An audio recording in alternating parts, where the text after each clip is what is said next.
আজকে আমি আমার গ্রামের বাড়িতে হঠাৎ করে খেয়াল করলাম গাছে প্রচুর পরিমাণে জাম। তখন জাম পাড়লাম, পাড়ার পর জাম বানানোর জন্য, ভর্তা বানানোর জন্য মরিচ, ধনেপাতা, লবণ মরিচ, তারপর শুকনা মরিচ, কাঁচা মরিচ এগুলো একসাথে দিয়ে জামের উপর ছিটাই দেওয়া হইতেছে। ছিটাই দেওয়ার পরে সেগুলো থেকে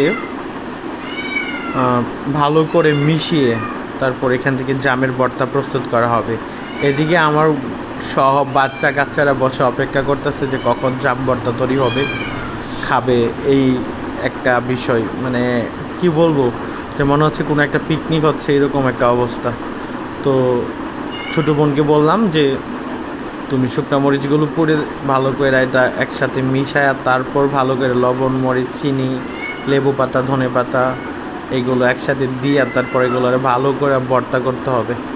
আলু ভর্তা যেভাবে করা হয় না, ঠিক ওই রকমভাবে। জামগুলো সবগুলো পাকছে না, মনে হয় কিছুটা কাঁচা কাঁচা ভাবও ছিল, আবার কিছুটাই পেকে গেছে এরকম। তো সবগুলো একসাথে নিয়ে ভালো করে পিছায় ভালো করে ভর্তা করছি। ভর্তা করার পর দেখেন কি অবস্থা। তারপর সবাই একসাথে বসে কলা পাতায় নাকি খাবে, তারপরে যে কাচের প্লেটে তারপর আবার কলা পাতা দিয়া তারপর 1 চামচ করে করে 2 চামচ করে করে সবাইকে দিলাম। সব বাচ্চারা কিন্তু অপেক্ষা করতেছে এখানে বসে কোন সময় আমি দিব।